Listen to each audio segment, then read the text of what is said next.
Welcome back to 10 About Town. Well, the Dogwood Arts Festival is just this weekend, but there's still plenty of fun to be had. That's right. So you can take a step or a run or drive through really any of the Dogwood trails. They are open until April 30th. All you have to do is follow the pink line, kind of like follow the yellow brick road, but it's a pink line in the road that you follow. Now it goes on for 90 miles across more than a dozen neighborhoods here in Knoxville. They are all gorgeous. Now also along the Dogwood trails, you can stop by some people's houses, take a picture of their gardens, and also you can even walk through some of people's gardens. You just need to look for a sign that is on the side of the road that will say either a picture spot or a walk-through garden spot. It doesn't exactly say that, but something like that. But now we are going to take a look at a vendor who, turned some really cool cleaning items into cool artwork. So let's take a look at that.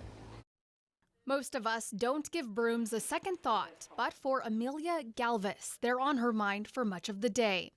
Everybody sweeps. Everybody, there is not a single person who can't be like, oh yeah, brooms. Because everybody sweeps. Hands and arms should. Always a creator, Amelia came across broom making by accident. I met a broom maker, and broom making is hearsay, passed on through generations. There, up until recently, wasn't a lot written about brooms. So we're like Jedis. If you become a broom maker, you have to pass it on. That's just what you have to do. And I found a broom maker, and well, I didn't seek him out. I just bumped into him, and he said, I think you'd really like this. And she really did like it, a lot. To Amelia, there's just something about brooms. Who's buying the broom? Who looks at the broom? They all take so many different forms. I always say everybody sweeps. You should do it in style, but they're all different sizes, they're all different shapes. So it's always interesting to see who matches with their broom. She works on creations at home in Fountain City and also at the Emporium in downtown Knoxville, using broom corn and sticks to make the decorative dust destroyers. You can put a hole or a nail in a stick, and you wrap some twine around it, and you make sure the twine's taut. I use a stick and string in my feet.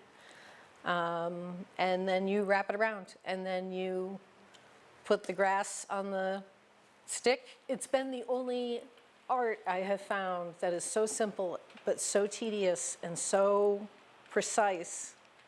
While brooms are functional, when in the hands of an artist like Amelia, they can be beautiful. I have a sculpture that I did a few years ago, maybe last summer, that I really like. I started looking at Erte dress designs and realized they looked like brooms, and started mimicking the dress with the broom. Perhaps the most ironic of things is that while she loves making brooms, Amelia isn't too fond of actually using them. I'm curious, do you like to sweep? Not at all. Not in the least. No. Don't look for her to sweep up the competition. Amelia says the world of artistic broom making is as tight as the string around the straw. Actually, the broom community, we're so small, and so there aren't a lot of us, and we call each other broomies. We're rooting for the other one because this was circling the drain. The more we have, the better, because then it won't circle the drain. So if you see a broomstick and it's your exact shape and it holds your hands perfectly and it feels good when you're sweeping, it's just, I don't even know what the question was. I got too excited about brooms. I strive to get so excited about something like brooms. That's amazing. I want to get that excited about cleaning. Yeah, there you go. That'll never happen.